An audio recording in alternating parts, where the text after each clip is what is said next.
दोस्तों, आप सभी का बहुत बहुत स्वागत है हमारे चैनल में। इस वीडियो के अंदर अभी हम लोग जीके जीएस और साइंस का प्रैक्टिस सेट देखने वाले हैं, जो कि आपके आने वाले एग्जाम्स के लिए काफ़ी इम्पोर्टेंट है। तो आप इस वीडियो को बहुत ध्यान से लास्ट तक देखिए। चैनल पर नया है तो चैनल को सब्सक्राइब करके बेल आइकन प्रेस करें। और ये टोटल 40 क्वेश्चन है, आप इनमें से कितने क्वेश्चन सही कर पाते हैं अपना स्कोर कमेंट बॉक्स में ज़रूर बताएं। तो चलिए शुरू करते हैं। देखिए यहाँ पर हमारा पहला क्वेश्चन दिया गया है, चंबल नदी किन राज्यों में होकर बहती है। तो देखिए चंबल नदी जो है ये उत्तर प्रदेश, मध्य प्रदेश और राजस्थान राज्य में, याद रखना है आपको, उत्तर प्रदेश, मध्य प्रदेश और राजस्थान राज्यों में होकर बहती है। करेक्ट आंसर बी हो जाएगा। इसके अलावा चंबल नदी की बात करें तो देखिए इसका जो उद्गम हुआ है महू इंदौर से हुआ है। आपको याद रखना है महू इंदौर के निकट से हुआ है। इसकी लंबाई कितनी है? इसकी लंबाई है 965 किलोमीटर। इसका प्राचीन नाम क्या है? धर्मावती। याद रखना है धर्मावती इसका प्राचीन नाम है। इसके अलावा चंबल नदी जो है मध्य प्रदेश और राजस्थान के बीच सीमा का निर्धारण करती है। चंबल नदी पर 3 परियोजनाएं हैं, याद रखना है आपको। पहला गांधी सागर जो कि मंदसौर में है, दूसरा राणा प्रताप सागर जो कि राजस्थान के चित्तौड़गढ़ में है, और तीसरा जो है जवाहर सागर, ठीक है, ये राजस्थान के कोटा में है। याद रखना ये 3 परियोजनाएं ये चंबल नदी पर बनाई गई है। अगला क्वेश्चन नंबर 2 है, पश्चिम दिशा में अरब सागर की ओर बहने वाली कौन सी नदी है? पश्चिम दिशा में अरब सागर की ओर बहने वाली नदी कौन सी है? तो करेक्ट आंसर डी हो जाएगा, कावेरी नदी है। ठीक है, इसके अलावा यहाँ से एक और क्वेश्चन पूछा जाता है, कावेरी नदी जो जल विवाद चल रहा है वो किन राज्यों के बीच है? तो ये कर्नाटक और तमिलनाडु के मध्य है। ठीक है, अगला क्वेश्चन नंबर 3 है, संविधान के किस अनुच्छेद में यह व्यवस्था की गई है कि प्रत्येक राज्य शिक्षा के प्राथमिक स्तर पर मातृभाषा में शिक्षा पर्याप्त सुविधाओं की व्यवस्था करने का प्रयास करेगा? तो ये कौन सा अनुच्छेद में दिया गया है? तो ये दिया गया अनुच्छेद 350A में। याद रखना है इसमें यह व्यवस्था की गई है कि प्रत्येक राज्य शिक्षा का जो प्राथमिक स्तर है उस मातृभाषा में शिक्षा पर्याप्त सुविधाओं को व्यवस्था करने का प्रयास करेगा मातृभाषा में। इसके अलावा अनुच्छेद 231 की बात करें तो देखिए इसमें जो है 2 या अधिक राज्यों के लिए एक ही उच्च न्यायालय की स्थापना का प्रावधान दिया गया है। अनुच्छेद 292 की बात करें तो देखिए अनुच्छेद 292 में भारत सरकार द्वारा उधार लेने की प्रक्रिया, भारत सरकार के द्वारा उधार लेने की प्रक्रिया, और अनुच्छेद 293 में जो है राज्य सरकार के द्वारा उधार लेने की प्रक्रिया का प्रावधान इसमें दिया गया है। अगला क्वेश्चन नंबर 4 है, एक पंचायत का क्षेत्र निर्धारित किया जाता है।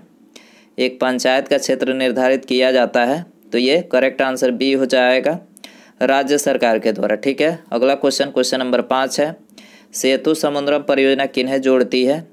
सेतु समुद्रम परियोजना किन्हें जोड़ती है? करेक्ट आंसर ऑप्शन ए हो जाएगा, मन्नार की खाड़ी और पाक खाड़ी। ठीक है, मन्नार की खाड़ी और पाक खाड़ी को जो सेतु समुद्रम परियोजना जोड़ती है। अगला क्वेश्चन नंबर 6 है, कपास के रेशे प्राप्त होते हैं। कपास के रेशे प्राप्त होते हैं, करेक्ट आंसर डी हो जाएगा, बीज से प्राप्त होते हैं। अगला क्वेश्चन है, बहुउद्देशीय नदी घाटी परियोजनाओं को आधुनिक भारत का मंदिर किसने कहा था? तो करेक्ट आंसर बी हो जाएगा, जवाहरलाल नेहरू ने बहुउद्देशीय नदी घाटी परियोजनाओं को आधुनिक भारत का मंदिर कहा था।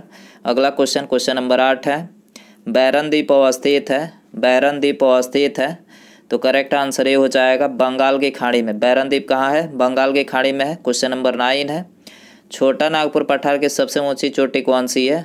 छोटा नागपुर पठार की सबसे ऊंची चोटी कौन सी है?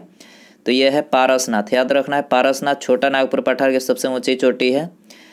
निम्नलिखित में से कौन सा भारत का एकमात्र प्रमुख कपास उत्पादक क्षेत्र है? कपास उत्पादक क्षेत्र कौन सा है भारत का प्रमुख? करेक्ट आंसर ये हो जाएगा, दक्कन ट्रैप।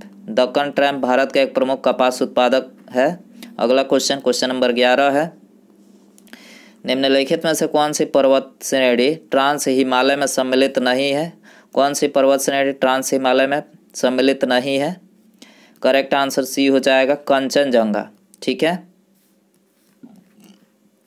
अगला क्वेश्चन है, किला कुहान मस्जिद का निर्माण किस शासक ने करवाया था? किला कुहान मस्जिद का निर्माण किस शासक ने करवाया था? करेक्ट आंसर बी हो जाएगा, शेर शाह ने। किला कुहान मस्जिद का निर्माण किसने करवाया था? शेर शाह ने करवाया था। अगला क्वेश्चन नंबर 13 है, पैलिएंटोलॉजी में किसका अध्ययन होता है? पैलिएंटोलॉजी में किसका अध्ययन होता है? करेक्ट आंसर बी हो जाएगा, जीवाश्मों का। पैलिएंटोलॉजी में किसका अध्ययन होता है? जीवाश्मों का अध्ययन होता है। इसके अलावा पक्षियों के अध्ययन की बात करें तो ये ऑर्निथोलॉजी के अंदर किया जाता है। हड्डियों का अध्ययन ये ऑस्टियोलॉजी के अंतर्गत किया जाता है। और कॉको का जो अध्ययन किया जाता है वो माइकोलॉजी, याद रखना है आपको। अगला क्वेश्चन है, निम्नलिखित में से किस भारतीय राज्य की सीमाएं भूटान राष्ट्र के साथ नहीं मिलती है? भूटान राष्ट्र के साथ नहीं मिलती है, तो करेक्ट आंसर बी हो जाएगा मेघालय। मेघालय राज्य की जो सीमाएं है भूटान राष्ट्र के साथ नहीं मिलती है। अगला क्वेश्चन है, भारतीय संविधान के अंतर्गत निम्नलिखित में से कौन सा अनुच्छेद संसद को राज्य सूची के विषय के संबंध में विधि बनाने की शक्ति प्रदान करता है? तो ये कौन सा अनुच्छेद है? करेक्ट आंसर डी हो जाएगा अनुच्छेद 249 जो है इसके अंतर्गत संसद को राज्य सूची के विषय में संबंध में विधि बनाने की शक्ति जो है इसमें प्रदान किया गया है। इसके अलावा अनुच्छेद 112 की बात करें तो देखिए इसमें जो है बजट शब्द बजट दिया गया है, बजट यानी वार्षिक वित्तीय विवरण, याद रखना है आपको, अनुच्छेद 112 में दिया गया है। अनुच्छेद 113 की बात करें तो इसमें संसद में प्राक्कलनों के संबंध में प्रक्रिया का प्रावधान दिया गया। और अनुच्छेद 226 इसमें कुछ रिट निकालने की उच्च न्यायालय की शक्ति का जो है प्रावधान दिया गया है। ठीक है, वित्त आयोग का मुख्य कार्य क्या है? वित्त आयोग का मुख्य कार्य तो देखिए इसका जो मुख्य कार्य होगा केंद्रीय करों में राज्यों के भाग तथा केंद्र द्वारा राज्यों के लिए दी जाने वाली वित्तीय सहायता के सिद्धांत निर्धारित करना, जो इसका मुख्य कार्य है, ये हो जाएगा। अगला क्वेश्चन है, नर्मदा नदी का उद्गम स्थल कहाँ है? नर्मदा नदी का उद्गम स्थल करेक्ट आंसर बी हो जाएगा अमरकंटक जो है ये नर्मदा नदी का उद्गम स्थल है। अगला क्वेश्चन है, निम्नलिखित में से किसका वास्तविक नाम मेहरून निशा थी? किसका वास्तविक नाम मेहरून निशा थी? करेक्ट आंसर बी हो जाएगा नूरजहां का जो वास्तविक नाम था वो मेहरून निशा था। ठीक है, इसके अलावा अगला क्वेश्चन है, आरबीआई के लोगो में किसका चित्र अंकित है? आरबीआई के लोगो में किसका चित्र अंकित है? ताड़ और बाघ, ताड़ और बाघ। ठीक है, ताड़ और बाघ का चित्र अंकित है। ठीक है, तो ऑप्शन यहाँ पर करेक्ट हो जाएगा। अगला क्वेश्चन है, महात्मा गांधी का राजनीतिक गुरु कौन थे? तो देखिए इनके जो राजनीतिक गुरु थे वो थे गोपाल कृष्ण गोखले, याद रखना है गोपाल कृष्ण गोखले। अगला क्वेश्चन है, भारत और चीन के बीच पंचशील समझौता पर कब हस्ताक्षर हुआ था? पंचशील समझौता पर, तो करेक्ट आंसर डी हो जाएगा 1954 में, याद रखना है 1954 में पंचशील समझौता पर हस्ताक्षर हुआ था। भारी मशीनों में निम्नलिखित में से किसका प्रयोग स्नेहक के रूप में किया जाता है? तो स्नेहक के रूप में ग्रेफाइट का किया जाता है, ग्रेफाइट ऑप्शन सी हो जाएगा। अगला क्वेश्चन नंबर 23 है, हड़प्पा संस्कृति में किस प्रकार की मुहरें सर्वाधिक लोकप्रिय थी? हड़प्पा संस्कृति में किस प्रकार की मुहरें सर्वाधिक लोकप्रिय थी? करेक्ट आंसर सी हो जाएगा चौकोर। अगला क्वेश्चन है, डोनी पोलो स्थानीय धर्म है जो माना जाता है कुछ आदिवासी जातियों द्वारा, वे किस राज्य से संबंधित है? तो देखिए ये संबंधित है अरुणाचल प्रदेश से। ठीक है, डोनी पोलो स्थानीय धर्म है जो माना जाता है कुछ आदिवासियों द्वारा, ये किस राज्य से संबंधित है? अरुणाचल प्रदेश से, सी हो जाएगा। अगला क्वेश्चन है, किस गवर्नर जनरल ने भारत में अस्थायी भूमि राजस्व प्रणाली की शुरुआत की थी? अस्थायी भूमि राजस्व प्रणाली की शुरुआत किसने किया था?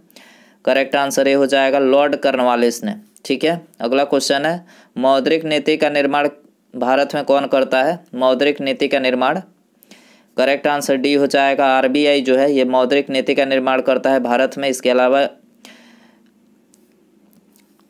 अगला क्वेश्चन देखते हैं। अगला क्वेश्चन है, निम्नलिखित में से कौन सा मृदा का घटक है? कौन सा मृदा का घटक है? तो देखिए यहाँ पर ये चारों खनिज, ह्यूमस, जल और वायु, ये चारों क्या है? ये मृदा का घटक है। उपर्युक्त तो सभी यहाँ पर करेक्ट हो जाएगा। दोस्तों यदि आपको वीडियो पसंद आ रहा है तो प्लीज़ वीडियो को लाइक जरूर कर दें, अपने दोस्तों में शेयर कर सकते हैं, और चैनल पर नए हैं तो चैनल को सब्सक्राइब करके बेल आइकन प्रेस करें। अगला क्वेश्चन देखते हैं, निम्नलिखित में से किस नदी का स्रोत भारत से बाहर है? तो करेक्ट आंसर ये हो जाएगा ब्रह्मपुत्र नदी का जो स्रोत है ये भारत से बाहर तिब्बत से हुआ है इसका स्रोत। ठीक है, याद रखना है। अगला क्वेश्चन है, बहिष्कृत हितकारिणी सभा के संस्थापक कौन थे? बहिष्कृत हितकारिणी सभा के संस्थापक कौन थे? तो करेक्ट आंसर सी हो जाएगा BR अम्बेडकर। ठीक है, अगला क्वेश्चन है, राष्ट्रीय कृषि शिक्षा दिवस कब मनाया जाता है? राष्ट्रीय कृषि शिक्षा दिवस 3 दिसंबर को मनाया जाता है, 3 दिसंबर बी हो जाएगा। अगला क्वेश्चन है, बोहरा समिति किसके अध्ययन के लिए बनाई गई थी? बोहरा समिति करेक्ट आंसर सी हो जाएगा राजनेताओं तथा अपराधियों की साठगांठ के लिए जो है बोहरा समिति बनाई गई थी, सी हो जाएगा। अगला क्वेश्चन है, निम्न वर्ष पांडिचेरी भारतीय संघ में शामिल हुई, मतलब किस वर्ष जो है पांडिचेरी भारतीय संघ में शामिल हुई।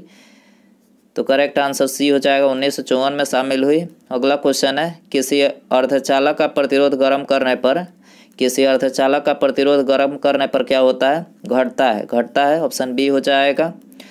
भारतीय करेंसी नोट पर कितनी भाषाएं होती है? भारतीय करेंसी नोट पर कितनी भाषाएं होती है? तो देखिए हिंदी और अंग्रेजी को मिलाकर जो है टोटल 17 भाषाएं होती है, याद रखना है 17। अगला क्वेश्चन है, मानव तंत्र में निम्नलिखित में से कौन सी पाचक एंजाइम नहीं है? तो देखिए करेक्ट आंसर बी हो जाएगा। गैस्ट्रिन जो है ये मानव तंत्र में पाचक एंजाइम नहीं है। इसके अलावा ट्रिप्सिन, टाइलिन, पेप्सिन तीनों यहाँ पर जो है पाचक एंजाइम है। प्रत्यक्ष कार्यवाही दिवस 16 अगस्त 1946 को किसके द्वारा मनाया गया? 16 अगस्त 1946 को किसके द्वारा ये मनाया गया? करेक्ट आंसर ये हो जाएगा, मुस्लिम लीग के द्वारा मनाया गया। ठीक है, अगला क्वेश्चन है, सर्वप्रथम उड़ीसा में लोकायुक्त कानून 1970 में पारित हुआ, लेकिन सर्वप्रथम कहाँ लागू किया गया? तो देखिए ये सबसे पहले महाराष्ट्र में, ठीक है, ये महाराष्ट्र में सबसे पहले लागू किया गया, लेकिन ये उड़ीसा में जो है सर्वप्रथम लोकायुक्त कानून जो है पारित हुआ था और सबसे पहले महाराष्ट्र में लागू किया गया।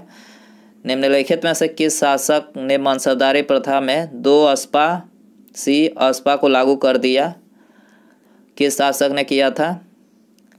करेक्ट आंसर बी हो जाएगा, जहांगीर ने मनसबदारी प्रथा में 2 अस्पा को लागू कर दिया। अगला क्वेश्चन है, निम्नलिखित में से किसके जन्म दिवस को सुशासन दिवस यानी गुड गवर्नेंस डे के रूप में मनाया जाता है? गुड गवर्नेंस डे के रूप में किसके जन्म दिवस को मनाया जाता है? करेक्ट आंसर सी हो जाएगा, अटल बिहारी वाजपेयी के जन्म दिवस को मनाया जाता है। यदि भारत के प्रधानमंत्री संसद के उच्च सदन के सदस्य हैं तो, यदि भारत के प्रधानमंत्री संसद के उच्च सदन के सदस्य हैं तो वे अविश्वास प्रस्ताव की स्थिति में पक्ष में वोट नहीं दे सकेंगे। ठीक है, तो ऑप्शन यहाँ पर करेक्ट हो जाएगा। भारत के नियंत्रक एवं महालेखा परीक्षक यानी कैग कार्य करते हैं। तो देखिए कैग जो है ये कार्य करते हैं लोक वित्त संरक्षक के रूप में, लोक वित्त संरक्षक के रूप में कार्य करते हैं। उसके बाद यहाँ पर हमारा अगला क्वेश्चन है, ये आप सभी के लिए है। ठीक है, इसका आंसर आपको कमेंट बॉक्स में बताना है। क्वेश्चन है, भारत सरकार की प्रथमता सारणी में भारत के मुख्य न्यायाधीश के ऊपर कौन आता है? भारत के मुख्य न्यायाधीश के ऊपर भारत सरकार की प्रथमता सारणी में बताना है। ऑप्शन है आपके पास, भारत का महान्यायवादी, भूतपूर्व राष्ट्रपति, चीफ ऑफ स्टाफ्स या फिर लोकसभा के अध्यक्ष। तो दोस्तों आप इसका आंसर कमेंट में बताएं, अपना स्कोर भी कमेंट में बता सकते हैं। और वीडियो पसंद आया हो तो प्लीज़ वीडियो को लाइक ज़रूर करें, अपने दोस्तों में शेयर कर सकते हैं। चैनल पर आया है तो चैनल को सब्सक्राइब करके बेल आइकन प्रेस कर दें, ठीक है, ताकि नेक्स्ट आने वाली जो वीडियो आपको उसका नोटिफिकेशन मिल सके टाइम टू टाइम।